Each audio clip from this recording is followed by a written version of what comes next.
Welcome to Short Bites of History. 5 Renaissance Revelry Mishaps.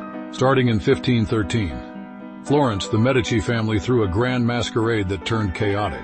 Celebrating their return to power, they invited nobles to a masked ball in their palace. Guests arrived in elaborate costumes, lions, gods, even a walking fountain. But a tipsy noble, dressed as a peacock, tripped on his tail, crashing into a table of wine jugs.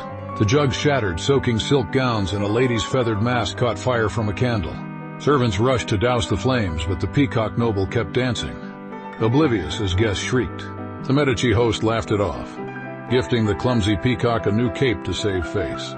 The night became Florence's favorite gossip, proving even the Medici couldn't control a party. Have you attended a masquerade ball? What did you go as? Next, Venice's gondola party. In 1520 Venice, a gondola party turned into a soggy mess. Venetian nobles loved lavish canal feasts, floating on decorated gondolas with musicians and wine. During a 1520 festival for Doge Andrea Gritti, one noble hosted a banquet on 20 gondolas tied together, forming a floating palace. Guests gorged on roast swan while lutes played until a drunken rower stood to toast, tipping his boat. The chain reaction sank 3 gondolas, dunking silk-clad nobles into the canal. Ladies screamed as their velvet gowns soaked and a harpsichord floated away. Onlookers on bridges roared with laughter, tossing bread to the floundering partygoers. The host swam to shore, vowing never to host again. The Fiasco became Venice's favorite canal tale, showing even the fanciest parties could sink. Have you ever ridden in a gondola? Share your memorable experience. Next, Michelangelo's messy masterpiece. In 1509, Michelangelo turned the Sistine Chapel into a messy mishap.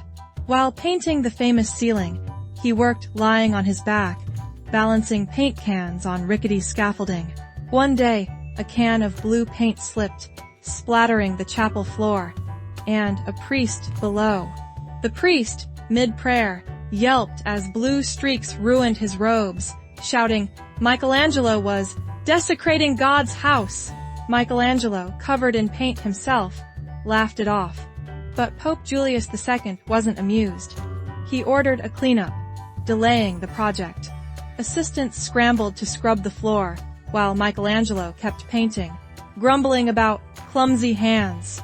The spill left a faint blue stain, a hidden mark of the blunder.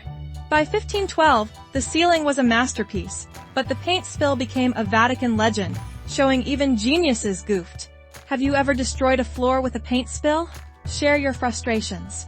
Next, a medieval feast of fools turns clergy silly. In 1430, Paris, the Feast of Fools turned into a hilarious flop. This medieval-turned Renaissance festival let clergy act silly. Priests dressed as jesters, sang bawdy songs, and danced in Notre Dame. In 1430, a new Lord of Misrule led the revelry, but he overdid it, leading a donkey into the cathedral. The animal brayed during a mock sermon, then kicked over a wine barrel, soaking the choir. Parishioners laughed, but the bishop was furious, banning the feast the next year. Revellers tried to keep the party going outside, but a jester tripped on his oversized shoes, tumbling into a crowd and starting a brawl. The chaos ended with muddy robes and bruised egos, making the Feast of Fools a notorious flop. It showed how Renaissance fun could go too far. Should churches make mass more fun to entertain worshippers? Share below. Next, Henry VIII tumbles off a horse while jousting. In 1536, England, Henry VIII turned a joust into a royal embarrassment. The king, eager to show off at 44, hosted a tournament at Greenwich. Dressed in gilded armor, he charged on horseback, only to miss his opponent and tumble into the dirt. His horse tripped, sending Henry rolling as courtiers gasped. His armor clanged, and a page boy laughed before being shushed.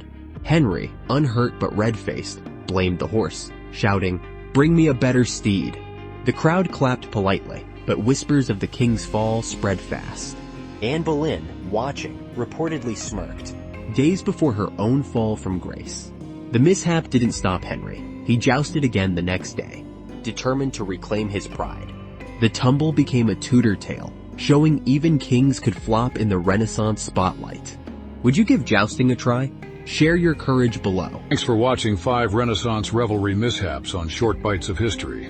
We make history fun by serving it in small bites on YouTube Shorts. Videos are created with the help of AI using VidAI. A link to VidAI will be pinned in the comment section. The video popping up now is something YouTube thinks you will like. If you know what to do, like, comment, share, and subscribe.